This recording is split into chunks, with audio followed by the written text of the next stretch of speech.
اعوذ باللہ من الشیطان الرجیم بسم اللہ الرحمن الرحیم السلام علیکم ورحمۃ اللہ وبرکاتہ۔ الحمد للہ رب العالمین وصلی اللہ وسلم وبارک علی عبدہ ورسولہ محمد وعلی آلہ وصحبہ اجمعین وعلی من تبعہم بإحسان الی یوم الدین، اما بعد۔ الحمدللہ ہم سب رمضان کے آخری عشرے میں ہیں۔ اللہ سبحانہ و تعالیٰ سے دعا کہ اللہ تعالیٰ ہم سب کی مغفرت فرمائے، اور اللہ سبحانہ و تعالیٰ ہمیں ان لوگوں میں سے بنائے جو رمضان کو پاتے ہوں اور ان کی مغفرت کی جاتی ہے۔ اللہ سبحانہ و تعالیٰ ہمارے زندگی، اعمال اور ہمارے جسم میں برکت عطا فرمائے۔ حاضرین، جس طرح سے الحمدللہ پچھلے درس میں تقرات کی، ہم لوگوں نے حقوق الزوجین، بیوی شوہر کے حقوق سے متعلق گفتگو کی۔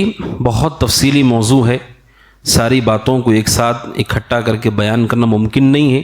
چند باتیں آپ کے سامنے، وہ حقوق جو عورت پر شوہر سے متعلق متعین ہیں، میں نے بیان کیے، اور میں نے یہ بھی کہا انشاءاللہ اسی طرح اللہ سبحانہ و تعالیٰ نے مرد پر بھی بیوی کے حقوق رکھے ہیں، وہ بھی آپ کے سامنے بیان ہوں گے، اس لیے کہ عام طور پر جن کا حق بیان کیا جاتا ہے وہ اس حق کو سنتے ہیں بڑے شوق سے۔ جب دوسروں کا حق ان کے ذمے کیا ہے بتایا جاتا ہے تو لوگوں کی دلچسپی اس میں کم ہوتی ہے۔ اور ایسے ہی ہے کہ انسان ظلوم اور کفور ہے، کہ انسان ظالم اور ناشکرا ہوتا ہے۔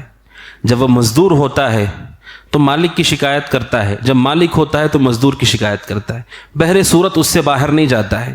یہ انسان کے اندر پائی جانے والی ایک ایسی صفت ہے جس کا قرآن مجید ذکر کرتا ہے۔ اللہ سبحانہ و تعالیٰ نے بیویوں کے حقوق مردوں پر عائد کیے ہیں۔ ہر شخص کو جاننا چاہیے کہ اس کی بیوی کا اس پر کیا حق ہے، اور یہ اس کے ایمان کی دلیل ہے، اس کے اخلاص کی دلیل ہے، اور اس کے اللہ سبحانہ و تعالیٰ کے دین کے حوالے سے فکر مندی کی علامت ہے کہ وہ یہ جانتا ہے کہ دینداری صرف مسجد میں نہیں ہے، دینداری صرف اخلاق میں نہیں ہے، دینداری گھر میں ہے۔ جو مومن اپنی بیوی کے حق کو نہیں جانتا ہے اس نے بہت بڑے فریضے کو ضائع کر دیا، اور دینداری کے صحیح مفہوم تک بھی وہ نہیں پہنچا۔ شریعت کہتی ہے کہ دینداری کسی جگہ اور کسی مکان اور زمان کے ساتھ خاص نہیں ہے۔ یہ پہلی بات ہے جو ہمیں جان لینا چاہیے کہ دینداری یا تقوی و پرہیزگاری جگہ کسی وقت کے ساتھ خاص نہیں ہے۔ آپ مکہ مدینہ میں جائیں تو دیندار ہوں، اس کے بعد ہمارے شہر میں رہیں تو دیندار نہیں، یہ اصل دینداری نہیں ہے۔ مسجد میں ہیں تو بہت اچھے ہیں، گھر میں جائیں تو دیندار نہیں، یہ حقیقی دینداری نہیں ہے۔ رمضان میں بہت دیندار ہیں، رمضان نہ ہو تب دیندار نہیں ہے، یہ دینداری نہیں ہے۔ رب اللہ سبحانہ و تعالیٰ جس طرح رمضان کا رب ہے، دوسرے مہینوں کا بھی وہی رب ہے۔ جو مکہ اور مکرمہ میں رب ہے وہ سارے شہروں میں رب ہے۔ تو حقیقی دینداری کا تصور ہمارے اندر یہ ہونا چاہیے کہ مومن جہاں بھی ہوتا ہے، جس حالت میں بھی ہوتا ہے، وہ اللہ سبحانہ و تعالیٰ کے دین کے مطابق عمل کرنے کی کوشش کرتا ہے، اور ان میں اس کا ایک وقت کا بڑا حصہ اس کے گھر میں گزرتا ہے۔ تو اسے معلوم ہونا چاہیے کہ گھر میں ایک مومن کو کیسا ہونا چاہیے، اس کے اخلاق کیسے ہوں، اور گھر میں رہنے والے لوگوں کے حقوق ہم پر کیا عائد ہوتے ہیں۔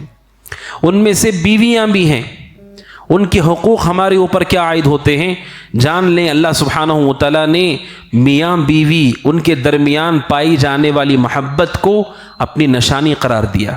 وَمِنْ آیَاتِهِ، اللہ کہتا ہے یہ میرے نشانیوں میں سے ہے کہ اس نے تمہاری ہی جنس سے بیویوں کو پیدا کیا ہے، اور اللہ نے ہم دونوں کے درمیان، میاں بیوی کے درمیان وہ مودت اور رحمت رکھی ہے جسے بیان نہیں کیا جا سکتا ہے۔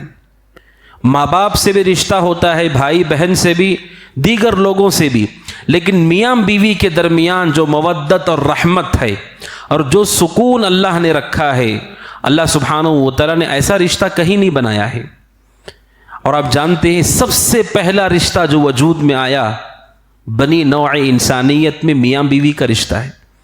آدم اور حوا وہ میاں بیوی ہیں، اللہ نے انہیں زوجہ بنایا تھا، حوا کو آدم کی زوجہ بنایا ہے۔ سب سے پہلا رشتہ یہ وجود میں آنے والا رشتہ ہے جس میں اللہ سبحانہ و تعالیٰ نے، علماء کہتے ہیں محبت الفت اور سکون رکھا ہے اور نفع بھی رکھا ہے کہ بیوی شوہر آپس میں ایک دوسرے کے لیے رحمت ہے، سکون ہے، اطمینان ہے، آدمی کا دل ٹھہر جاتا ہے اپنی بیوی پر، بیوی کا دل ٹھہر جاتا ہے شوہر پر۔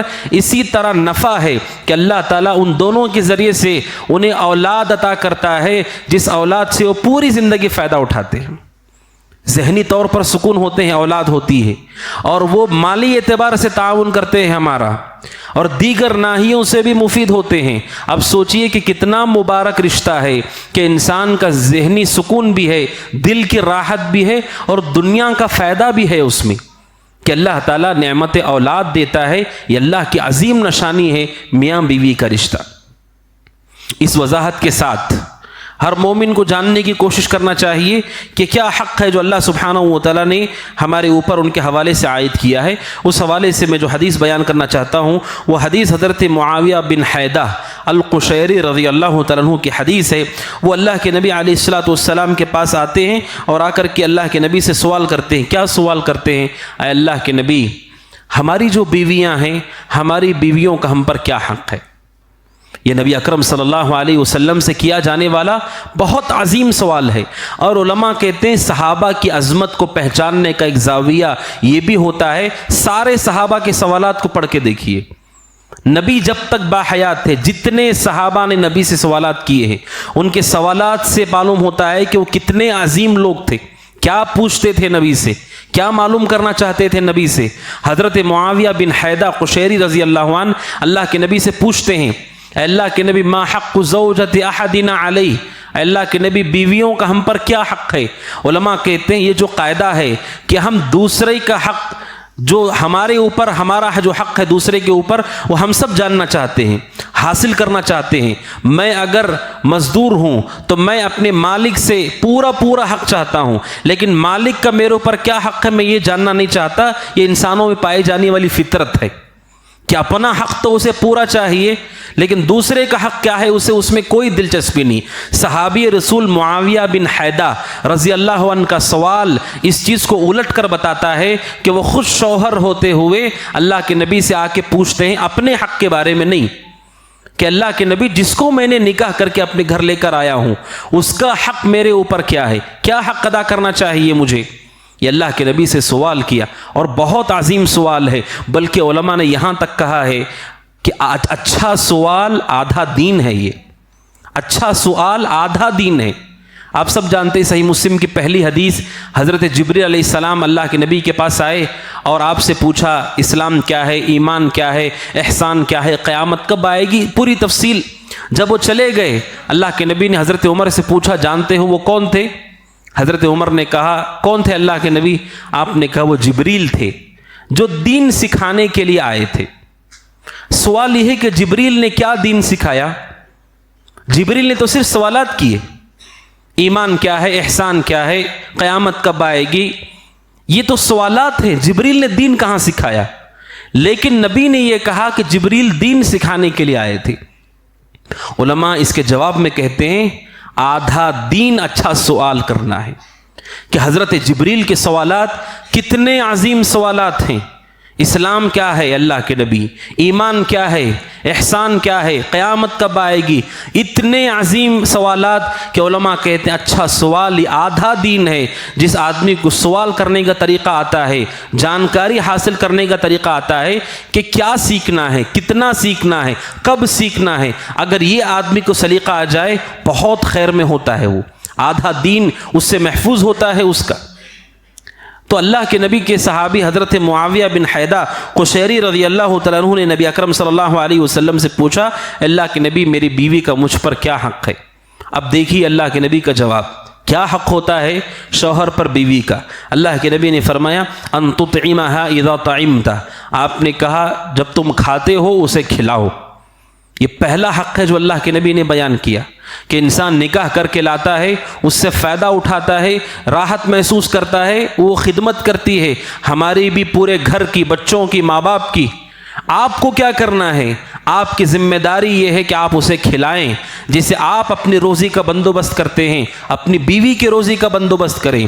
علماء کہتے ہیں شوہر اور بیوی کے درمیان جو بڑے مسائل پائے جاتے ہیں ان میں سے ایک بڑا مسئلہ یہ ہے کہ شوہر ناکارہ ہوتا ہے، کام چور ہوتا ہے، عزم اور حوصلہ نہیں ہوتا ہے، گھر میں بیٹھ کر وقت ضائع کرنے والا ہوتا ہے۔ یہ مومن کی صفت نہیں ہے۔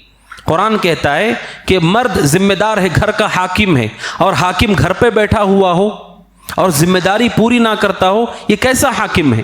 جو رعایا کی ذمہ داری پورا نہیں کر سکتا وہ کیسا حاکم ہے؟ یہ پہلی ذمہ داری ہے شوہر کی۔ کام چوری اور بخیلی سے بچنا چاہیے۔ اللہ کے نبی پناہ مانگتے تھے، اللہم انی اعوذ بک من العجز والکسل۔ اللہ کے نبی پناہ مانگتے تھے، عاجزی، کمزوری اور کوتاہی جیسی صفات سے آپ پناہ مانگتے تھے۔ جو عاجز ہوتا ہے، کمزور اور کوتاہ ہوتا ہے، وہ بہت سارے حقوق کو ضائع کرتا ہے۔ آپ سمجھتے ہیں آدمی جلدی تھک جاتا ہے، جلدی تھکنا کوئی عیب کی بات ہے؟ جلدی تھک جاتا ہے، عبادت سے بھی جلدی تھک جائے گا، جلدی تھک جاتا ہے، کام سے بھی جلدی تھک جائے گا۔ تھوڑی دیر باہر نکلا پھر لوٹ کے بھاگ کر آ گیا، اسے کام میں کوئی دلچسپی نہیں۔ ایسا شخص اپنے حقوق کو ضائع کرتا ہے، اللہ کے حقوق کو ضائع کرتا ہے، بندوں کے حقوق کو ضائع کرتا ہے۔ اس لیے اللہ کے نبی پناہ مانگتے تھے عاجزی سے۔ یہ جو کاہلی، جسے ہم کاہلی پن کہتے ہیں، اللہ کے نبی پناہ طلب کرتے تھے۔ اس لیے آپ نے پہلا حق بیان کیا، ان تطعمها اذا طعم۔ شوہر کی ذمہ داری ہے کہ شوہر اپنی بیوی کے کھانے کا انتظام کرے، کمائے اتنا کہ خود بھی کھا سکے، بیوی کو بھی کھلا سکے۔ جو شوہر کام نہیں کرتا، کام چور ہوتا ہے اور بیوی کو کھلاتا نہیں، بسا اوقات بیوی کو کون کھلاتے ہیں؟ اس کے ماں باپ۔ علماء کہتے ہیں ماں باپ کی ذمہ داری نکاح کے ساتھ ختم ہو گئی، اب وہ آپ کی ملکیت میں ہے، آپ کی عقد نکاح میں ہے، اب ماں باپ اسے روزی دیتے ہیں۔ یہ مرد کی قیومیت کے خلاف ہے، یہ سنت کے خلاف ہے۔ مجبوری ہے الگ بات ہے، بیماری ہے الگ بات ہے، عذر ہے الگ بات ہے۔ آدمی صحت مند ہو، تندرست ہو، پھر بھی وہ کما کر نہیں لاتا اور بیوی کے گھر والے لا کر اسے کھلاتے ہیں، یہ مسلمان کے لیے عیب اور شرم کی بات ہے کہ وہ خود نہیں کھلا پاتا ہے اس کو۔ اس وجہ سے نبی اکرم صلی اللہ علیہ وسلم نے حدیث میں نکاح کرنے والوں کو کہا، من استطاع منکم الباء، آپ نے کہا تم میں سے جسے نکاح کی طاقت ہو وہ نکاح کرے۔ علماء کہتے ہیں طاقت دو طرح کی ہوتی ہے، ایک جسم کی طاقت اور دوسرا نان اور نفقہ، خرچ کرنے کی طاقت۔ دونوں طاقت ہونا چاہیے۔ ایک آدمی جسم کی طاقت رکھتا ہو، ذمہ داری نہیں پورا کرتا ہے، وہ اپنے عقد میں اس اللہ کی بندی کو لا کے ظلم کرتا ہے، اور یہ بدترین ظلم ہے۔ اس وجہ سے آپ جانتے ہیں صحیح مسلم کی حدیث میں اللہ کے نبی نے فرمایا، اللہ سبحانہ و تعالیٰ نے ایک عورت کو جہنم میں داخل کیا ایک بلی کی وجہ سے، جس بلی کو اس نے باندھ کر رکھا تھا، نہ اسے کھلاتی تھی نہ اسے پلاتی تھی، یہاں تک کہ وہ بلی بھوکی پیاسی تڑپ تڑپ کے مر گئی۔ جب یہ عورت مری تو اللہ نے اسے جہنم میں داخل کیا۔ علماء کہتے ہیں جانور کو بھی آپ اپنے گھر میں رکھتے ہیں، آپ کی ذمہ داری ہے کہ آپ اس کا خرچ دیں، آپ اس کی ذمہ داری ہے کہ آپ اسے کھلائیں پلائیں۔ نہیں کر سکتے تو پھر جانور کو آپ گھر نہیں لا سکتے، تو پھر کسی عورت کو نکاح کر کے لا سکتے ہیں، جب ہماری طاقت ہی نہیں ہے اسے کھلانے کی۔ اس وجہ سے نوجوانوں کو یہ فکر کرنا چاہیے کہ وہ عاجز کسول نہ ہوں، غافل نہ ہوں، کامچور نہ ہوں، پست ہمت نہ ہوں، ایسے ہوں جو حوصلے کے ساتھ محنت کرنے کا جذبہ رکھتے ہوں۔ جہاں میسر ہے، شہر میں میسر ہے الحمدللہ، نہیں، قرآن کہتا ہے اللہ کی زمین کشادہ ہے، سفر کرو رزق کی تلاش میں، لیکن کماؤ تاکہ پہلا حق بیوی کا اللہ کے نبی نے بیان کیا اسے کھلا سکو۔ اور دوسرا آپ نے کہا وَتَكْسُوهَا إِذَا اكْتَسَيْتَ، اس کا بھی تعلق پہلے سے ہی ہے کہ تم جو پہنتے ہو اسے پہنا سکو، کہ اس کے لباس کا بھی انتظام ہو سکے، یہ اللہ کے نبی علیہ الصلوۃ والسلام نے بیان فرمایا۔ تیسرا حق اللہ کے نبی نے بیان فرمایا وَلَا تَضْرِبِ الْوَجْهَ، آپ نے کہا بیوی کو مارتے ہوئے چہرے پر نہیں مارنا چاہیے، چہرے پر نہیں مارنا چاہیے۔ اللہ کے نبی نے حضرت معاویہ بن حیدہ کو سکھایا۔ شریعت اسلامیہ یہ کہتی ہے کہ بس چونکہ عورت کے اندر ٹیڑھا پن ہوتا ہے، بسا اوقات وہ نصیحت سے، سمجھانے سے، اپنے عمل سے باز نہیں آتی ہے، تو شریعت اجازت دیتی ہے کہ شوہر اپنی بیوی کو مار سکتا ہے۔ لیکن علماء کہتے ہیں وہ مار بھی حقیقت میں مقصد یہ نہیں ہے کہ ہڈی توڑ دی جائے اس کی یا زخم ہو۔ علماء کہتے ہیں وہ مار آپ کے غصے کا اظہار ہے کہ آپ شدید ناراض ہیں، یہ اسلام میں اجازت ہے، لیکن وہیں پر پابندی یہ ہے کہ کوئی بھی شخص اس کے لیے جائز نہیں ہے کہ وہ اپنی بیوی کے چہرے پر مارے۔ چہرہ سب سے محترم جگہ ہے، اور انسان سب سے زیادہ تکلیف محسوس کرتا ہے اگر اس کے چہرے پہ مار ماری جائے، اس لیے کہ انسان کا چہرہ اس کی عزت ہے۔ اس لیے سجدہ سب سے قریبی علامت ہے عبادت کی، کیونکہ اس میں آدمی اللہ کے سامنے اپنی پیشانی اور ناک کو رگڑتا ہے۔ انسان کا چہرہ اس کی عزت ہے، اس کے چہرے پر نہ مارے۔ مارنے کی اجازت حدود اور قیود کے ساتھ ہے۔ علماء کہتے ہیں مقصد یہ ہے تاکہ سامنے خاتون کے اوپر یا بیوی کے اوپر اس بات کا اظہار ہو آپ شدید ناراض ہیں۔ اس لیے اہل علم نے کہا آدمی کو مارنا چاہیے مسواک سے۔ اگر مارنے کی ضرورت پڑتی ہے، اگر وہ بات نہیں سنتی ہے، نصیحت قبول نہیں کرتی ہے، اس کا بستر الگ کرتے ہیں تب بھی وہ سدھرتی نہیں ہے، کہا کہ مسواک جیسی چیز سے مارے تاکہ اسے احساس ہو کہ آپ ناراض ہوں۔ اسی لیے شیخ سلیمان الرحیلی حفظہ اللہ ہے، انہوں نے ایک چیز ذکر کی طرفہ کے طور پر کہ ایک خاتون اپنے شوہر کی شکایت لے کر محکمے کے پاس گئی اور اس نے کہا کہ میرے شوہر مجھے مارتے ہیں۔ تو قاضی نے اس شوہر کے بارے میں کہا کہ اسے حاضر کیا جائے۔ وہ آیا، قاضی نے پوچھا تم اسے مارتے ہو؟ اس نے کہا میں مارتا تو ہوں لیکن مسواک سے، چونکہ مسواک سے مارنا جائز ہے تاکہ اپنے غصے کا اظہار کریں تو میں مسواک سے مارتا ہوں۔ تو اس کی بیوی نے کہا اسے کہو مسواک لے کے آئے۔ تو جب مسواک لایا گیا تو 1 میٹر تھا مسواک۔ تو علماء کہتے ہیں مقصود کیا ہے؟ اس کے لیے اپنے غصے کا اظہار کرنا مقصود ہو، مار کر نشان بٹھانا اور جانوروں کی طرح اسے پیٹنا یہ جائز نہیں ہے۔ یہ بیوی کا حق اللہ کے نبی نے بیان فرمایا ولا تضرب الوجہ، چہرے پر نہیں مارنا چاہیے، تیسرا حق ہے۔ اور چوتھا حق کیا ہے؟ ولا تقبح، اور بد زبانی نہیں کرنا چاہیے بیوی کے ساتھ۔ اور اس زبان کا مسئلہ بیوی شوہر کے رشتے کو تباہ کرنے والا مسئلہ ہے۔ دونوں قریب رہتے ہیں، اس کا یہ مطلب نہیں کہ جو بھی آپ کو سمجھ میں آتا ہے آپ بولیں، جو بھی سمجھ میں آتا ہے اس کو وہ بولے۔ علماء کہتے ہیں آدمی جو کچھ دل میں ہے سب بولتا ہے تو آپس میں محبت کم ہو جاتی ہے۔ ہر چیز بولی نہیں جاتی ہے، ہر چیز جو آپ دیکھتے ہیں اسے بیان نہیں کیا جاتا ہے۔ اللہ کے نبی نے کہا ولا تقبح، اپنی بیوی سے بات کرتے ہوئے بد زبانی مت کرو، بد کلامی مت کرو۔ یہ بد زبانی شوہر کے ساتھ اور شوہر کے بیوی کے ساتھ معاملہ ہو بہت بری چیز ہے۔ علماء کہتے ہیں کہ اس کی ضرورت سب سے زیادہ مرد کو ہے کہ وہ قبیح کلام سے اجتناب کرے، خاص طور پر جب وہ باہر ہوتا ہے، باہر کی پریشانیوں میں ٹینشنوں میں وہ اپنے دن کو گزارتا ہے۔ شام میں جب گھر داخل ہوتا ہے وہ کسی بھی طور پر غصہ ظاہر کر کے اپنے جذبات کو تسکین پہنچانا چاہتا ہے، وہ کسی نہ کسی بہانے سے اپنے غصے کا اظہار گالیوں کی شکل میں، بد زبانی اور بد کلامی کی شکل میں کرتا ہے۔ یہ شخص کبھی دیندار نہیں ہو سکتا جو بیوی کو گالیاں دیتا ہو اور باہر سارے لوگوں سے اچھی طرح بات کرتا ہو۔ کچھ لوگ کہتے ہیں ہمیں ہمارے غصے پہ قابو نہیں، اس لیے جہاں پر موقع ملتا ہے غصہ نکل جاتا ہے۔ آپ اس سے کہیں کہ یہ غصہ آپ کسی بڑے ذمہ دار کے سامنے نکال کے بتائیے، آپ کی آفس کے باس کے سامنے نکالیے غصہ اپنا، اسے گالیاں دیجیے۔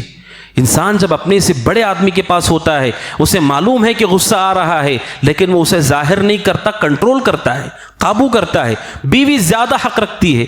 آپ کسی اجنبی آدمی کے سامنے اتنے شدید غصے کو پی لیتے ہیں، اس کی کڑوی باتوں کو برداشت کرتے ہیں، وہ گھر جاتے ہیں اور بیوی کو جو آپ کے زبان میں آتا ہے اسے بولتے ہیں۔ اللہ کے نبی نے فرمایا ولا تقبح، بیوی کا حق شوہر پر گالیاں نہ دے، بات کرنے کا لہجہ ہو۔ کچھ لوگ اپنی بیویوں کو ایسے بات کرتے ہیں جیسے کوئی غلام ہو، اس کے گھر میں کام کرنے والی نوکرانی ہو۔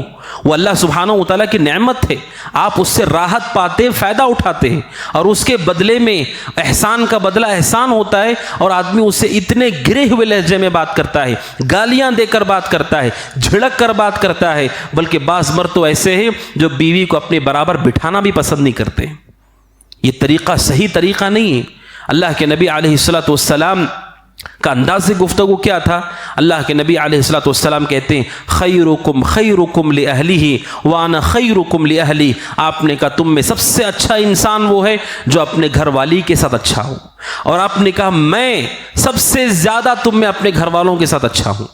اللہ کے نبی علیہ السلام کی گفتگو کا انداز حضرت ام المؤمنین حضرت عائشہ صدیقہ رضی اللہ تعالیٰ عنہ بیان کرتی ہیں کہ اللہ کے نبی علیہ السلام کا انداز گفتگو اس قدر بہترین ہوا کرتا تھا کہ جہاں پر آپ کو غصہ کرنا ہوتا آپ وہاں بھی غصہ نہیں کرتے تھے، جہاں حق ہے وہاں پر بھی آپ غصہ نہیں کرتے اور آپ اصلاح کرتے تھے۔ اور وہ مشہور حدیث ہے، ایک یہودی نے آ کر کے اللہ کے نبی کو السلام علیک کہا، السلام علیک نہیں، السلام علیک، سام کا مطلب ہے موت۔ جان بوجھ کر یہودی یہ شرارت کرتے تھے، نبی کو آ کے کہتے تھے السلام علیک، سام کا مطلب موت ہے کہ تم پر موت ہو۔ اللہ کے نبی علیہ السلام یہ سن کر کے بھی آپ نے اس لفظ کا استعمال نہیں کیا۔ حضرت ام المؤمنین حضرت عائشہ نے سن لیا کہ یہ نبی کو آ کر کہتا ہے کہ تمہارے اوپر موت ہو، حضرت عائشہ نے جواب میں کہا وعلیک السلام واللعنہ، کہ تمہیں موت بھی ہو، اللہ تم پہ لعنت بھی برسائے۔ حضرت عائشہ نے جب یہ کہا غصے میں، اللہ کے نبی نے حضرت عائشہ کو کہا کہ اس طرح کا جملہ مت استعمال کرو۔ آپ نے کہا کہ میں نے جواب میں وعلیکم کہا ہے، وعلیکم کا مطلب تم پر بھی، جو تم کہہ رہے ہو تم پر بھی، وہ لفظ آپ نے استعمال نہیں کیا، یہ آپ کی زبان کی پاکیزگی ہے۔ اور آپ نے حضرت عائشہ کو تسلی دیتے ہوئے کہا تمہیں تھکنے کی ضرورت نہیں ہے، وہ جتنی بھی بد دعائیں میرے اوپر دے اللہ کسی کو قبول نہیں کرے گا اور میری ہر بد دعا قبول کرے گا۔ جب میں کہوں گا تم پر بھی تو ان کے اوپر تباہی ہوگی، لیکن وہ مجھے کہیں ان کی کسی بد دعا کو اللہ قبول نہیں کرے گا، کیونکہ کسی نبی کے اوپر، قوم کے نبی کے اوپر کوئی آدمی لعنت کرے اسی پہ لعنت ہوگی۔ سب سے پاکیزہ لوگ وہ ہوتے ہیں۔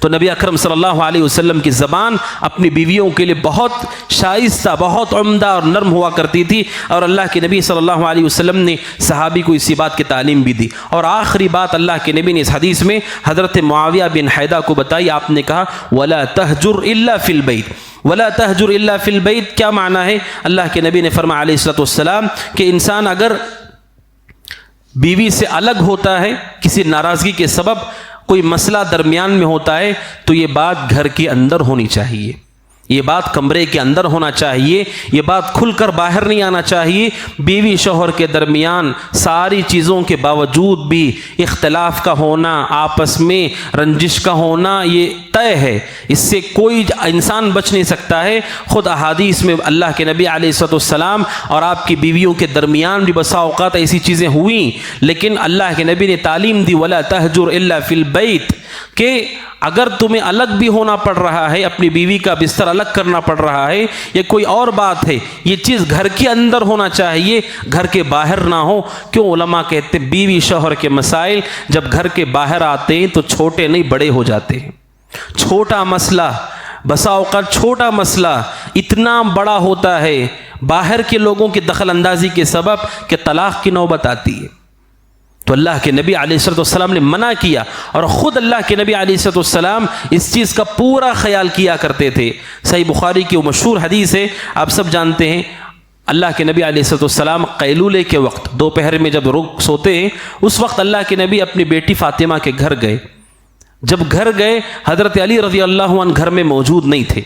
اللہ کے نبی علیہ السلام نے پوچھا علی کہاں ہیں؟ حضرت فاطمہ رضی اللہ تعالیٰ نے کہا اللہ کے نبی وہ ناراض ہو کر کے چلے گئے اور مجھے ناراض کر دیا، ہمارے درمیان کوئی گفتگو ہوئی، وہ ناراض ہو کر کے چلے گئے، دوپہر کا وقت آرام کرنے کا وقت ہے۔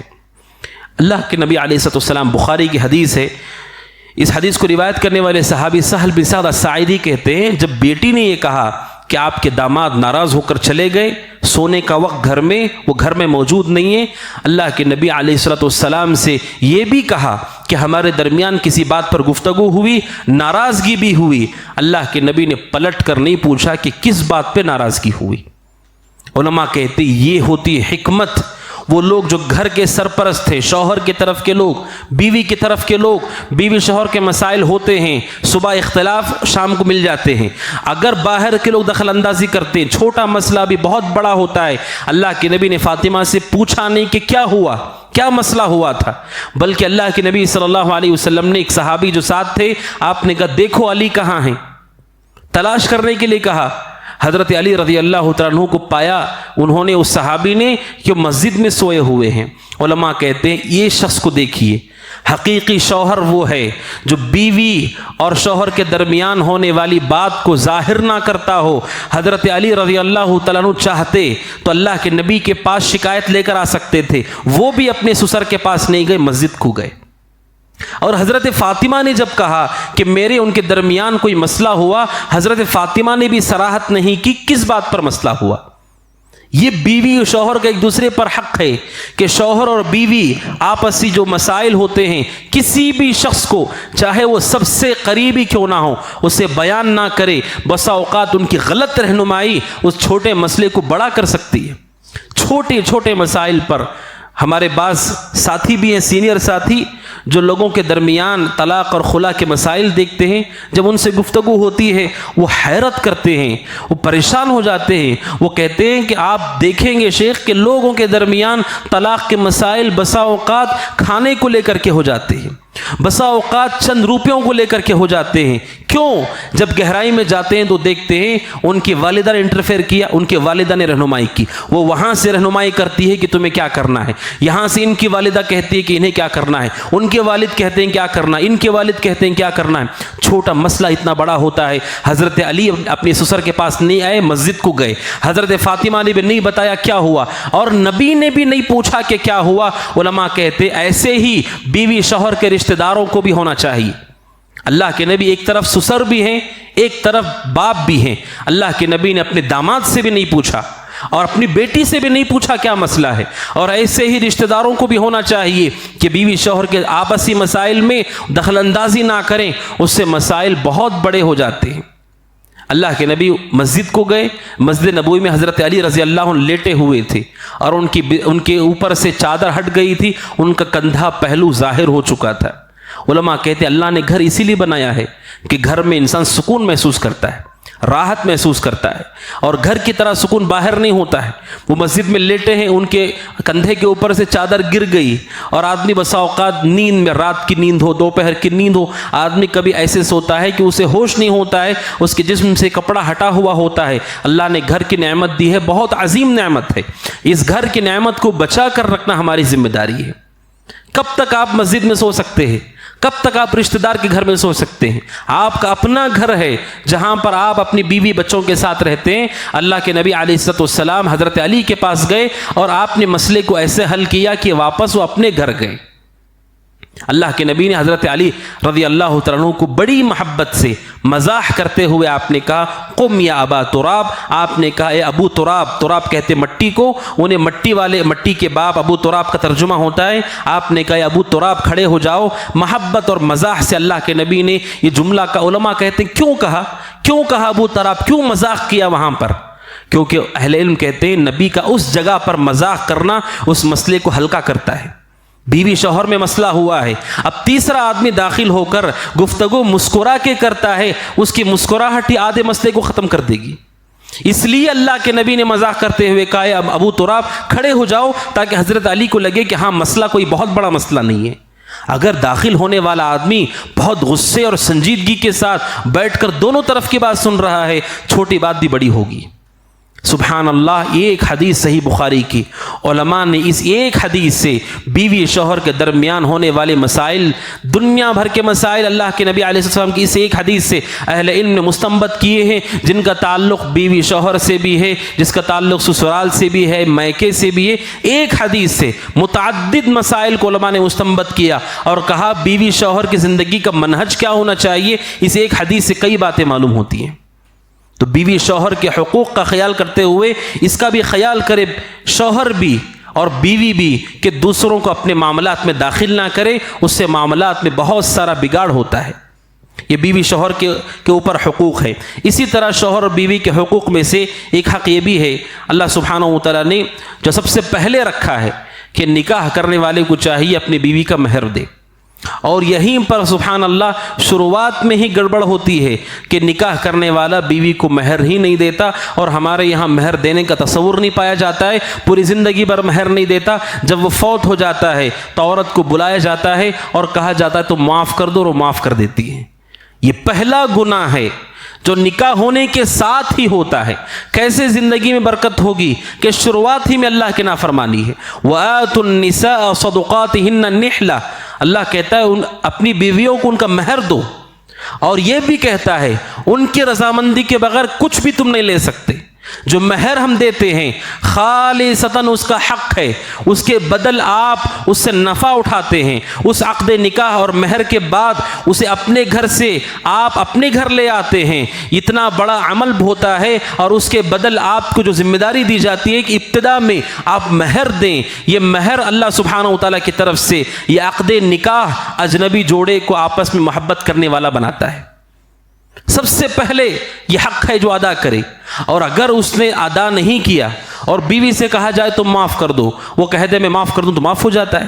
علماء کہتے ہیں لوگوں سے اصرار کر کے کسی چیز کو کروانے سے رضامندی نہیں ہوتی ہے۔ آپ کسی آدمی کو 4-5 لوگ مل کر کے اس پر دباؤ ڈالیں، اور وہ دباؤ ڈالنے کی وجہ سے کوئی چیز مانتا ہے تو وہ چیز رضامندی نہیں مانی جاتی ہے۔ اگر اس کی بیوی نے معاف نہیں کیا تو وہ معاف نہیں ہوگا۔ کل قیامت کے دن وہ شخص ان لوگوں میں سے ہوگا جس نے دوسروں کا مال ناحق طریقے سے ہڑپا ہے، اور افسوس کی بات ہے کہ اپنی ہی بیوی کا مال ہڑپا ہے۔ اس لیے سب سے پہلے مہر کی ادائیگی ہو۔ جنہوں نے ادا نہیں کیا ہے امانت داری کے ساتھ مہر کو ادا کر دیں، اس سے پہلے کہ ہمارے اور اس کی ادائیگی کے درمیان موت واقع ہو جائے۔ اور بیوی شوہر کے حقوق میں اہل علم نے اس بات کا بھی ذکر کیا ہے کہ بیوی کے حقوق میں سے حق یہ بھی ہے کہ شوہر اپنی بیوی کے سلسلے میں اللہ سے ڈرے اور اس کے ساتھ حسن سلوک کرے۔ اللہ کے نبی علیہ السلام نے اس بات کو کہاں بیان کیا؟ اس بات کو اللہ کے نبی نے حجۃ الوداع میں بیان کیا، جو آپ کا آخری حج ہے اور انسانوں کا ٹھاٹے مارتا ہوا سمندر ہے۔ صحابہ کی اتنی بڑی تعداد آپ کے سامنے کھڑی ہے، اس موقع پر آپ نے بہت عظیم دین کی بنیادی باتوں کو صحابہ کے سامنے دہرایا، جو باتیں آپ نے اس حج میں، جو آپ کا آخری حج ہے، جس کے بعد بہت سارے صحابہ آپ سے ملاقات نہیں کر پائے، آپ نے اس حج میں لوگوں سے کہا استوصوا بالنساء خیرا، آپ نے کہا اتقوا اللہ فی النساء، آپ نے کہا اپنی بیویوں کے سلسلے میں اللہ سے ڈرو، ان کے ساتھ حسن سلوک کرو، وہ تمہارے درمیان تمہاری خدمت کرتی ہیں، اللہ سے ڈرو، اللہ کا تقوی اختیار کرو۔ آپ نے آخری حج میں سارے انسانوں کو نصیحت کی، کیونکہ بیویوں کے سلسلے میں لوگوں کا رجحان وہ کمزور ہوتی ہے، اپنے حق کا مطالبہ نہیں کر پاتی، اس کی آواز کو دبایا جا سکتا ہے، اسے کچلا جا سکتا ہے، گالیاں دی جا سکتی ہیں، اس کے حق کو کھایا جا سکتا ہے۔ اس لیے سب سے زیادہ ظلم انسان اپنے گھر میں پائی جانے والی عورت پہ کرتا ہے۔ باہر جو گناہ کماتا ہے اس سے بڑھ کر اپنے گھر میں کماتا ہے۔ آپ نے سارے لوگوں کو بتایا دینداری یہ ہے، دوسروں پر ظلم کرنے سے بچتے ہو سب سے پہلے اپنی بیوی پہ ظلم مت کرو، دوسروں سے حسن سلوک کرتے ہو سب سے زیادہ اپنی بیوی پہ حسن سلوک کرو۔ کم از کم لوگ فون کرتے سلام تک نہیں کرتے اپنی بیوی کو، دوسروں کو بات کرتے ہیں سلام خیریت سب، اور اپنی بیوی کو بات کرتے ہوئے اتنا بھی حقدار اسے نہیں سمجھتے کہ کم از کم سلام کرے 30 نیکیاں، اس کے لیے رحمت کی آپ دعا دیتے السلام علیکم، تم پر سلامتی ہو، اللہ کے رحمتیں ہو، برکت ہو، یہ دعا کا مستحق دوسرا مسلمان ہے تو کیا بیوی اس کی مستحق نہیں ہے؟ یہ تصور لوگوں کے درمیان کہ انسان کی اپنی بیوی اس کے اخلاق کے سب سے زیادہ حقدار ہے، اور آدمی گناہ سے بچتا ہے سب سے پہلے اس کی بیوی اس سے محفوظ ہو۔ آپ زبان کی حفاظت کرتے ہیں، سب سے پہلے اپنی بیوی سے گفتگو کرتے ہوئے انسان اپنی زبان کا خیال کرے۔ اور وہیں پر بیوی شوہر کے حقوق کی جب بات آتی ہے، آپ نے یہ سنا کہ شوہر پر بیوی کی اطاعت واجب نہیں ہے، بیوی کی بات ماننا واجب نہیں، اور جو شوہر اپنی بیوی کی اطاعت کرتا ہے اس نے قرآن کی بھی مخالفت کی اور بہت بڑے بڑے گناہوں میں واقع ہوتا ہے، ماں باپ کو چھوڑتا ہے، بھائی بہنوں کو نظر انداز کرتا ہے، ان کے حق کو نہیں ادا کرتا۔ اگر وہ بیوی کی اطاعت کرتا ہے یہ جائز نہیں ہے۔ وہیں پر علماء کہتے ہیں اگر کوئی ایسا شوہر ہے جو اپنی بیوی کے حق کو نہیں ادا کرتا، اپنے ماں باپ کے حق کو دیتا ہے، بھائی بہن کے حق کو دیتا ہے، بیوی کو اس کا حق نہیں دیتا، یہ بھی نافرمان ہے، یہ بھی گنہگار ہے۔ جیسے آپ اپنے ماں باپ کا حق دیتے ہیں، اس کا خیال کرتے ہیں، بھائی بہنوں کا خیال کرتے ہیں، رشتہ داروں کا خیال کرتے ہیں، سب سے زیادہ حق رکھتی ہے ماں باپ کے ساتھ کہ آپ اپنی بیوی کا بھی خیال رکھیں، اس کے بھی حق کو ادا کریں، اس کے حق کو ضائع نہ کریں۔ انسان پوری سہولیت کرتا ہے، پوری جتن کرتا ہے، پورے انتظامات کرتا ہے، اور اس کی اپنی بیوی اس سے محروم ہوتی ہے، اپنی بیوی اس سے محروم ہو جاتی ہے۔ یہ مومن کا طریقہ اور شیوا نہیں ہے کہ مومن اس طرح سے ظلم بھی نہ کرے۔ یقیناً علماء کہتے ہیں یہ بہت مشکل چیز ہے، بیوی اور اپنے پورے گھرانے کے درمیان توازن قائم رکھنا، دونوں کو بیلنس کرنا مشکل ہے۔ اور میں نے کہا کہ ہر عبادت ایک جیسی نہیں ہوتی ہے۔ نماز یہ بھی فریضہ ہے، حج بھی فریضہ ہے، لیکن حج میں انسان کو تھکنا پڑتا ہے، محنت کرنی پڑتی ہے۔ اسی طرح شوہر کے اوپر یہ آزمائش ہوتی ہے کہ وہ دونوں کے حقوق کو ادا کرے، بیوی کے حق کو بھی دے، ماں باپ کے حق کو بھی دے، اور دونوں میں توازن برقرار رکھتے ہوئے محنت بھی ہوتی ہے، مشقت بھی ہوتی ہے، اس پہ صبر کرے۔ تو اللہ کے نبی علیہ الصلوۃ والسلام نے بیوی کا حق یہ بیان کیا۔ اسی طرح بیوی کے حقوق میں سے حق یہ بھی ہے کہ مومن مسلمان اپنی بیوی کے جذبات کا خیال رکھے کہ وہ بھی ایک انسان ہے، اس کے اندر بھی جذبات ہوتے ہیں۔ بسا اوقات اس کا جذبہ ہنسی مذاق کی طرف اس کا رغبت میلان ہوتا ہے، بسا اوقات اس کا جذبہ کسی چیز کا مشاہدہ کرنا، گھومنا پھرنا، کھانا پینا، یہ انسان کی فطرت میں ہے کہ انسان اپنی اس روٹین سے، روزانہ کیے جانے والے اعمال سے تھک جاتا ہے۔ تھکنے کے بعد وہ کہتا ہے کہ مجھے اس سے ہٹ کے کچھ کرنا ہے۔ وہ چھٹیوں میں چلا جاتا ہے، وہ سفر پہ چلا جاتا ہے، کہیں کھانے کے لیے چلا جاتا ہے، کچھ پہنتا ہے، کچھ خریدتا ہے۔ یہ انسان میں پائے جانے والی فطری چیز ہے کہ ہم اپنی تھکاوٹ کو ایسے ہی ختم کرتے ہیں۔ بیوی کی بھی اس چیز کا خیال کرو، اس کے بھی جذبات کا خیال کرو کہ وہ روزانہ اپنے عمل سے تھک جاتی ہے، روزانہ مسلسل محنت سے تھک جاتی ہے، اس کا بھی خیال کرو۔ نبی اکرم صلی اللہ علیہ وسلم کے بارے میں حضرت عائشہ کہتی ہیں، نبی اکرم صلی اللہ علیہ وسلم کے بارے میں بخاری کی حدیث ہے کہ اللہ کے نبی علیہ السلام اپنے کمرے میں تھے، حضرت عائشہ تھی۔ اس موقع پر بعض صحابہ مسجد میں جہاد کی تربیت کر رہے تھے، ٹریننگ کر رہے تھے، اور اپنے ہتھیار کی طاقت کا مظاہرہ کر رہے تھے۔ حضرت عائشہ صدیقہ کہتے رضی اللہ عنہا، میری دیکھنے کی خواہش ہوئی، اللہ کے نبی علیہ السلام پہچان گئے کہ میں اسے دیکھنا چاہتی ہوں۔ اللہ کے نبی علیہ السلام نے اپنے کندھے کو آگے کیا۔ حضرت عائشہ کہتی ہے میں نے اپنے آپ کے کندھے کے سہارے اس کرتب کو میں نے دیکھا، اور کہتی ہیں جب تک میں تھک کر پیچھے نہیں ہٹی اللہ کے نبی وہیں پر کھڑے رہے۔ کھڑے ہو کر آپ نے دکھایا اپنی بیوی کو کہ وہ کچھ دیکھنا چاہتی ہے۔ عید کا موقع ہے، علماء کہتے ہیں عید کے موقع پر آدمی عام دنوں کے مقابلے میں کشادگی کرے گھر والوں پر، وہ خوشی کا دن ہے۔ جتنا آپ کھاتے ہیں اس سے بہتر کھائیں، جتنا آپ مہلت دیتے اس سے اچھی مہلت دیں، ناراضگی کا اظہار نہ کرے، غصہ نہ کرے۔ وہ خوشی اور راحت کا دن ہے، ہر عورت چاہتی ہے اس کی عید میں اسے خوشی ملے، اس کا جذبہ ہے، اس کا احساس ہے، جیسے آپ چاہتے ہیں آپ کی عید اچھی گزرے۔ علماء کہتے ہیں شوہر کے اوپر حق ہے کہ وہ بھی بیوی کے جذبات کا خیال رکھے، کہ وہ بھی جذبہ رکھتی ہے۔ حضرت عائشہ صدیقہ رضی اللہ عنہا اس بات کو یاد کر کے کہ اللہ کے نبی کے، آپ جانتے ہیں حضرت عائشہ کا انتقال 57 ہجری یا 58 ہجری میں ہوا ہے، 57 یا 58 ہجری میں حضرت عائشہ کا انتقال ہوا ہے۔ نبی کے بعد تقریباً آدھی صدی تک وہ زندہ رہیں، تقریباً 50 سال تک وہ زندہ رہیں، اور لوگوں کو مسلسل دین سکھاتی رہیں۔ 2000 سے زیادہ حدیثیں انہوں نے روایت کی ہے۔ اس امت کے سب سے بڑی عالمہ حضرت عائشہ صدیقہ رضی اللہ عنہا یہ حدیث بیان کرنے کے بعد لوگوں سے کہتی ہیں فقدروا قدر الجاریۃ الحدیثۃ السن۔ حضرت عائشہ لوگوں کو نصیحت کرتے ہوئے کہتی ہیں اگر تم کسی کم سن کو نکاح کر کے لاتے ہو، اے لوگوں ان کے جذبات کا خیال رکھو جیسے میرے شوہر نے میرے جذبات کا خیال رکھا۔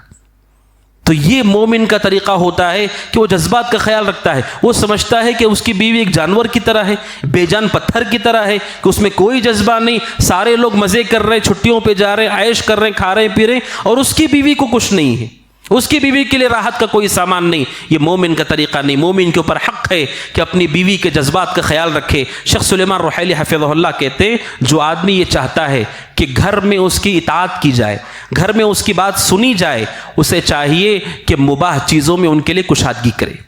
جو جائز چیزیں ہیں اسلام میں حرام نہیں ہیں، ان چیزوں میں تھوڑی کشادگی کرے۔ جب آپ کشادگی کرتے ہیں، ان کے جذبات کا خیال کرتے ہیں، تو گھر میں آپ کی اطاعت کی جائے گی۔ اگر آپ ان چیزوں میں بھی کشادگی نہیں کرتے تو پھر انسان کی اطاعت گھر میں نہیں ہو پاتی ہے۔ اہل علم نے اس مسئلے کو بھی ذکر کیا ہے۔ اسی طریقے سے شوہر بیوی کے حقوق میں سے حق یہ بھی ہے کہ شوہر اپنی بیوی کو دین کی تعلیم دے۔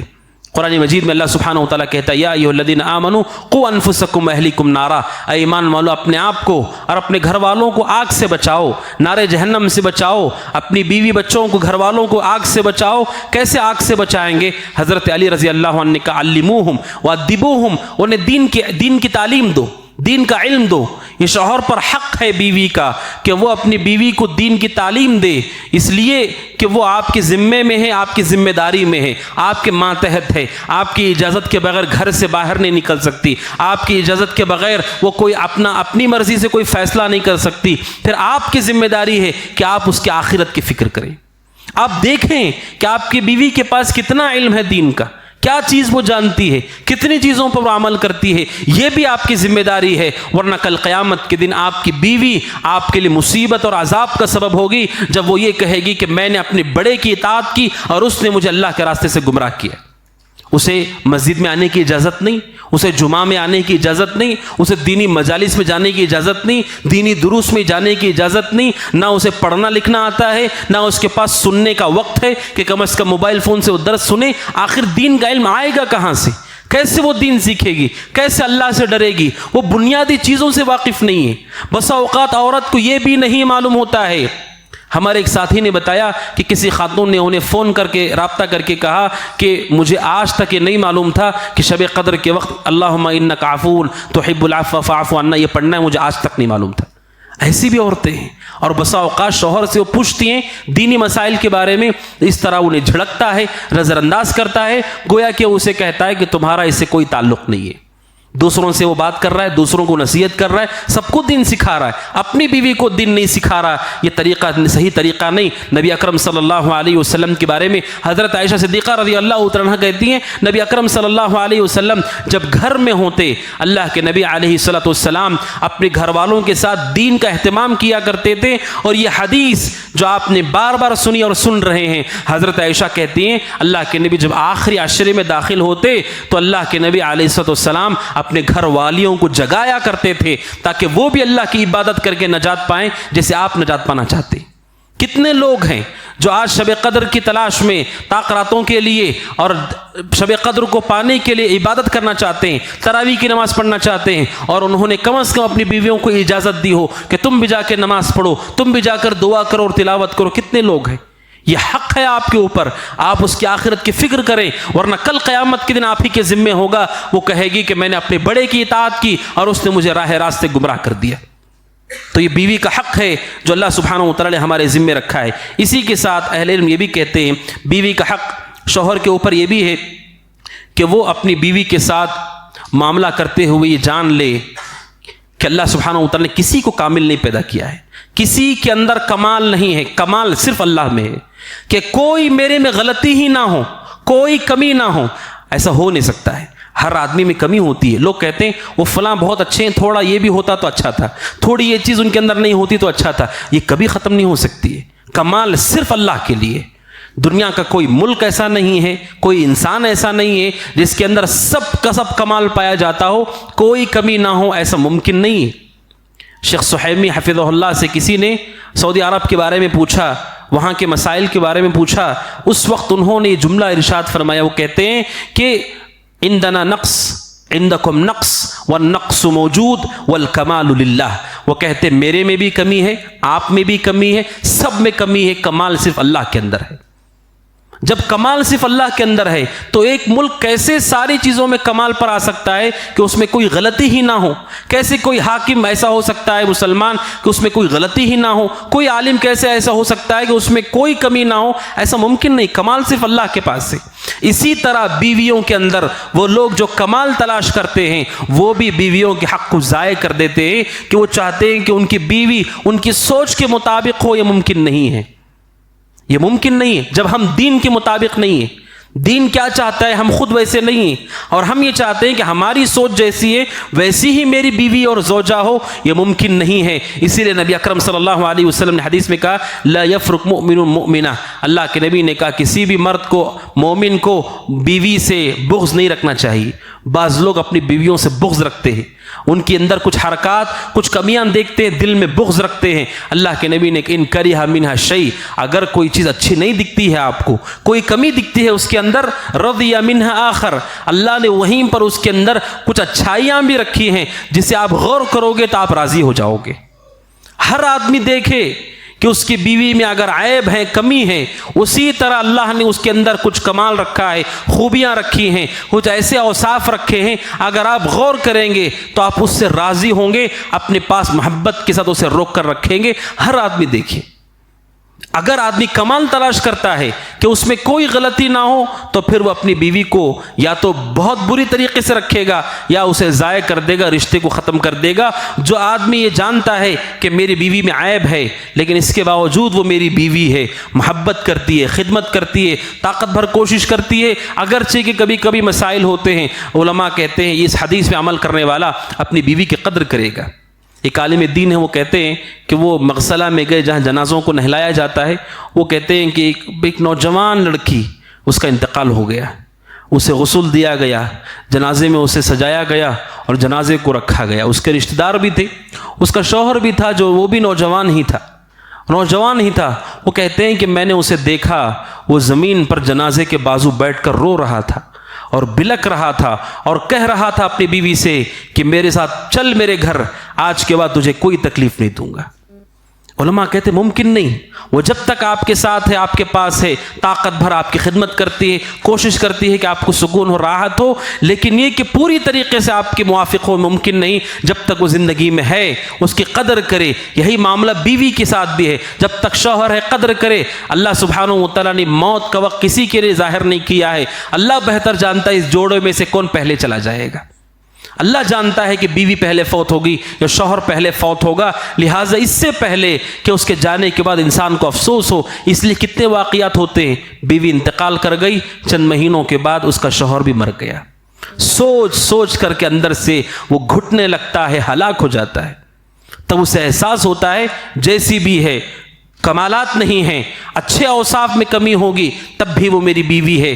اللہ سبحانہ و تعالیٰ نے اس کے اندر کچھ اچھی چیزیں رکھی ہیں، ان اوصاف پر نگاہ رکھے، ہمارے درمیان محبت باقی رکھے گی۔ اور اسی کے ساتھ بیوی شوہر کے حقوق میں سے یہ بات بھی آپ جان لیں، حضرت عمر رضی اللہ عنہ کے زمانے میں ایک عجیب و غریب واقعہ پیش آیا، اور سبحان اللہ حضرت عمر رضی اللہ تعالیٰ عنہ کی فقہ اور سمجھ، آدمی جب اسے سنتا ہے تو اندازہ ہوتا ہے کہ اللہ نے ان کو کتنا گہرا علم دیا تھا، کیسی فہم تھی ان کی۔ حضرت عمر کے زمانے میں واقعہ پیش آیا کہ ایک آدمی نے اپنی بیوی سے کہا، تم اللہ کی قسم کھا کے بتاؤ کہ تم مجھ سے محبت کرتی ہو، قسم کھا کر بتاؤ۔ اس عورت نے کہا کہ نہیں، قسم کھا کے تو میں جھوٹ نہیں بول سکتی، مجھے آپ سے محبت نہیں ہے، مجھے آپ سے محبت نہیں۔ اس نے صاف صاف واضح طور پہ کہہ دیا۔ اب حضرت عمر رضی اللہ تعالیٰ عنہ کے پاس یہ آدمی شکایت لے کر آتا ہے اور آ کر کہتا ہے کہ میں اپنی بیوی کو طلاق دینا چاہتا ہوں۔ حضرت عمر نے پوچھا کیوں؟ اس نے کہا کہ میں نے اپنی بیوی سے پوچھا کہ تم مجھ سے محبت کرتی ہو، اللہ کی قسم کھا کے بتاؤ۔ اس نے کہا کہ وہ مجھ سے محبت نہیں کرتی۔ حضرت عمر بن خطاب رضی اللہ عنہ نے کہا، سبحان اللہ، حضرت عمر نے اس سے سوال کیا۔ حضرت عمر نے کہا وَهَلْ كُلُّ الْبُيُوتِ بُنِيَ عَلَى الْحُبِّ۔ حضرت عمر نے کہا مجھے بتاؤ کیا امت کے سارے گھر محبت کی بنیاد پہ چل رہے ہیں؟ کہ سارے کے سارے امت کی گھرانے محبت کی بنیادوں پر چل رہے ہیں؟ حضرت عمر کہتے نہیں، ولیکن تعایش۔ حضرت عمر کہتے ہیں سارے گھر محبت کی بنیاد پہ نہیں چلتے ہیں، اکثر گھر اگر آپ یہ طے کرتے ہیں کہ محبت نہیں تو رشتہ ختم، تو حضرت عمر کہتے ہیں کہ امت کے اکثر گھر محبت کی بنیاد پر نہیں چلتے ہیں بلکہ تعایش کی بنیاد پر۔ تعایش کیا ہے؟ میں بھی آپ کے حق کو دوں گا، آپ بھی میرا حق ادا کر دیجئے، اور تفاہم و سمجھداری کے ساتھ اپنی اولاد کو سامنے رکھ کر، مستقبل کو سامنے رکھ کر انسان زندگی گزارتا۔ اس بنیاد پر امت میں رشتے چلتے ہیں۔ اگر آپ یہ شرط رکھتے ہیں کہ محبت جیسے نکاح کے وقت ہی اب بھی ہو، ایسا ممکن نہیں ہے۔ خوبصورتی ڈھل جاتی ہے، انسان بھی کمزور پڑ جاتا ہے، چہرہ بھی بدل جاتا ہے، اور انسان کے جسم کی ساخت بھی بگڑ جاتی ہے، اور ہوتے ہوتے بسا اوقات شوہر بیمار رہتا ہے، بیوی بیمار رہتی ہے۔ کیا ان بنیادوں پہ رشتہ چلتا ہے؟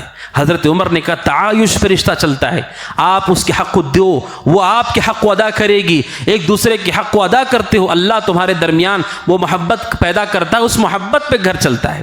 اس خاتون نے جو کہا اس سے مراد ظاہری طور پر ہر آدمی خوبصورت ہو ضروری نہیں ہے، ہو سکتا ہے کسی بیوی کے لیے اس کا شوہر خوبصورت نہیں چہرے کے اعتبار سے، اس کا یہ مطلب نہیں ہے کہ وہ اسے پسند نہیں کرتی ہے، چاہتی نہیں ہے۔ حضرت عمر بن خطاب رضی اللہ عنہ نے اس مسئلے کو واضح کیا۔ اس قول کے روشنی میں علماء کہتے ہیں قاضیوں کو، مفتیوں کو، علماء کو، وہ لوگ جو بیوی شوہر کے مسائل میں داخل ہوتے ہیں، صرف محبت کی بنیاد پر درمیان میں جدائی نہیں کرنا چاہیے، اس لیے کہ حضرت عمر نے اس شخص کو کہا کہ اس بنیاد پہ تم نہیں چھوڑ سکتے اس کو، اس لیے کہ امت کے اکثر گھر ان بنیادوں پہ نہیں چلتے ہیں۔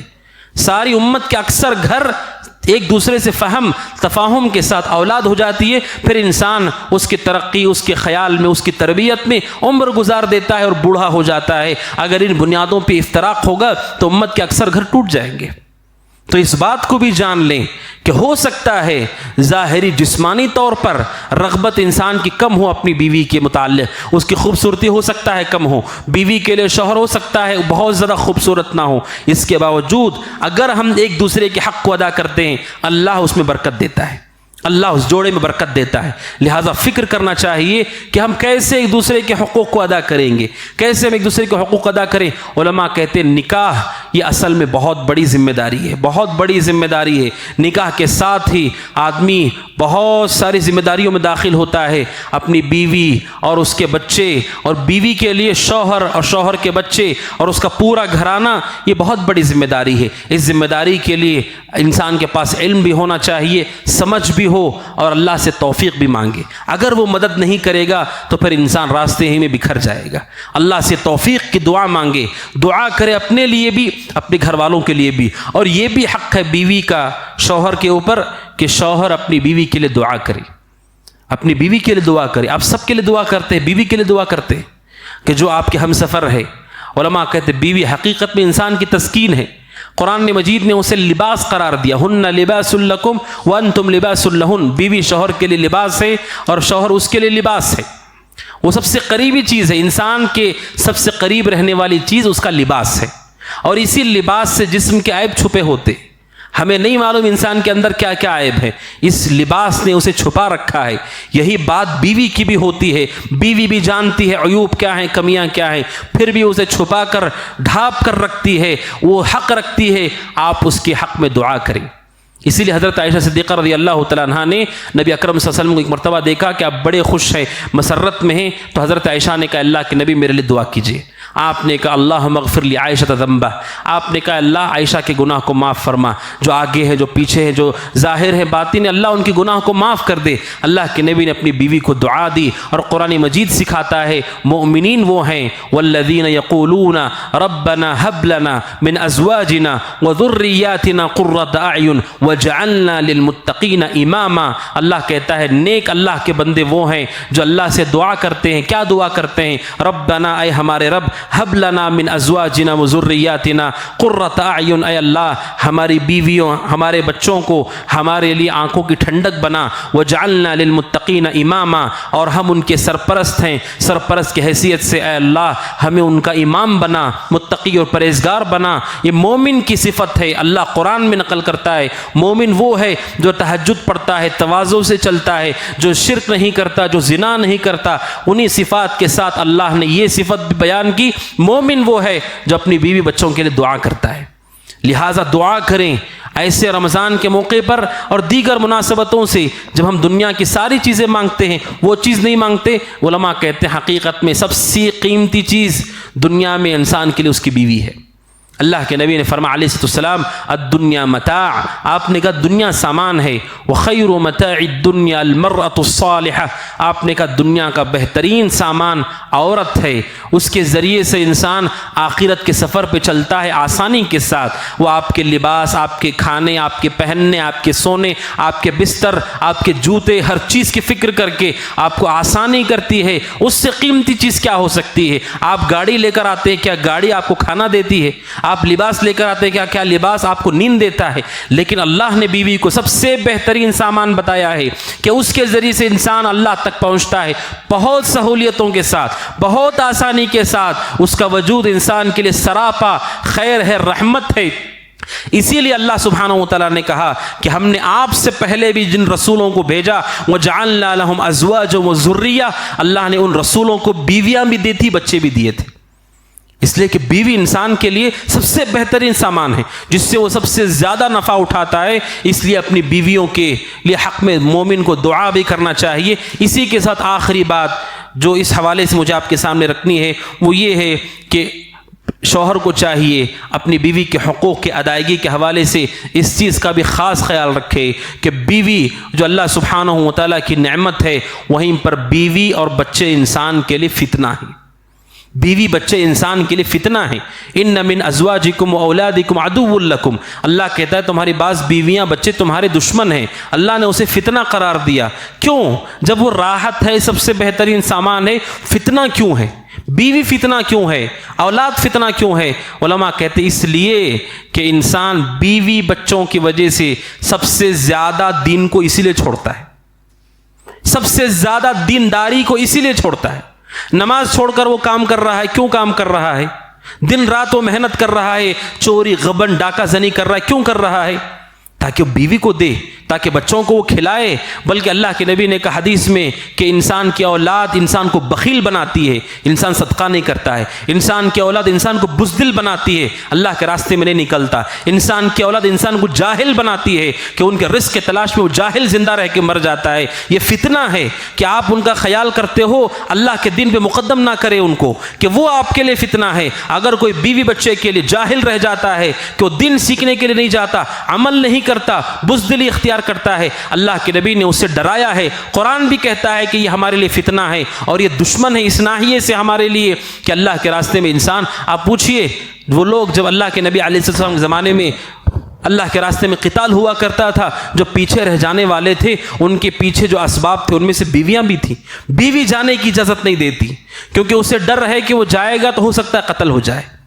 تو بیویاں اور بچے ان کا حق یقیناً ہمارے ذمے ہے، لیکن اللہ کے حق پہ انہیں مقدم نہیں کیا جا سکتا ہے. ان کے پیچھے آدمی اپنی آخرت کو بھی تباہ کر لے، ایسا نہیں ہونا چاہیے. اس کا خیال کرے کہ اللہ سبحانہ و تعالیٰ کی یہ نعمت ہے، لیکن ساتھ ہی ساتھ ہماری ذمہ داری بھی ہے کہ ہم اپنی بیویوں کو، اپنی اولاد کو اللہ کے دین پر فوقیت اور منزلت نہ دیں. اسی لیے حضرت عائشہ کہتی ہے رضی اللہ تعالیٰ عنہا، اللہ کے ان سے پوچھا گیا اللہ کے نبی گھر میں کیا کرتے تھے؟ کہا اللہ کے نبی جب گھر میں ہوتے تو ہمارے گھر میں کام میں ہاتھ بٹاتے، اللہ کے نبی گھر کو صاف بھی کرتے، بکری کا دودھ بھی نکالتے تھے، اپنے تسمے بھی صحیح کرتے تھے، اپنے کپڑے بھی سل لیا کرتے تھے. یہ سارے کام اللہ کے نبی کرتے تھے. کہتی ہیں اسی حدیث میں کہ جب جیسے ہی نماز کا وقت ہوتا اللہ کی نماز کو چلے جاتے. یہ واضح کرنے کے لیے کہ آپ نماز کے وقت میں اس کام کو فوقیت نہیں دیتے تھے. تو یہ بھی حق ہے، اللہ سبحانہ و تعالیٰ کا حق ان سب پہ مقدم ہے اور اس خاص فتنے سے آدمی کو بچنا چاہیے. کتنے ایسے لوگ دیندار تھے اور دینداری کو چھوڑ دیا. شوہر نے داڑھی رکھی، اس داڑھی سجائی ہوئی تھی، بیوی نے کہا اس سے خوبصورت نہیں دکھتے، داڑھی کو نکلوا دیا. اس طرح اللہ کے اوپر انہیں مقدم نہیں کرنا چاہیے. آخر کار اسے بھی تنہا اللہ کے سامنے حساب دینا ہے، آپ کو بھی حساب دینا ہے. کیسے اللہ کے سامنے مواجہہ کریں گے کہ اس کے مخلوق کے لیے ہم نے اسے ناراض کیا؟ لہٰذا اس کا بھی خیال کریں. اللہ سبحانہ و تعالیٰ سے دعا ہے کہ اللہ تعالیٰ ہم سب کو اپنی بیویوں کے حقوق کی ادائیگی کی توفیق عطا فرمائے. اللہ سبحانہ و تعالیٰ اس کام میں ہماری مدد فرمائے. اللہ سبحانہ و جب تک دنیا میں رکھے، ایمان پر رکھے، عمل صالح پر رکھے. اللہ سبحانہ و تعالیٰ ہم سب کی مغفرت فرمائے، نار جہنم سے ہم سب کی گردنوں کو آزاد فرمائے. اللہ سبحانہ و جہاں بھی مسلمان ہیں اللہ ان کی حفاظت فرمائے، اوپر نیچے دائیں بائیں سے اللہ ان کی حفاظت کرے. اللہ سبحانہ و تعالیٰ ہماری زندگی میں، عمل میں، جسم میں، اور اللہ سبحانہ و تعالیٰ ہمارے ہر حرکت میں برکت عطا فرمائے. اور اللہ سبحانہ و تعالیٰ اس حال میں بلائے اللہ ہم سے راضی ہو، ہم اللہ سبحانہ و تعالیٰ سے راضی ہو. اللہ تعالیٰ ہمیں اپنے چہرے کا دیدار نصیب فرمائے، نبی اکرم صلی اللہ علیہ وسلم کی صحبت نصیب فرمائے، جنت الفردوس میں اعلیٰ مقام عطا فرمائے. اور اپنے فضل اور رحم سے اللہ ہمارے سارے گناہوں کو معاف کرے، ظاہری باطنی. اور جو کچھ ہم نے چھوٹے بڑے گناہ کیے اللہ ان سب کو معاف کرے. اور جو کچھ ہم نے بگاڑ دیا اللہ اس سب کو صحیح کر دے. اور جو کچھ ہم نے فساد مچایا اللہ تعالیٰ ان سب کی اصلاح کر دے. اور جو کچھ ہم نے شر کیا ہے اللہ تعالیٰ اس سب کو معاف کرے. ھذا وصلی اللہ وسلم علی نبینا محمد وعلی آلہ وصحبہ اجمعین. السلام علیکم ورحمۃ اللہ وبرکاتہ.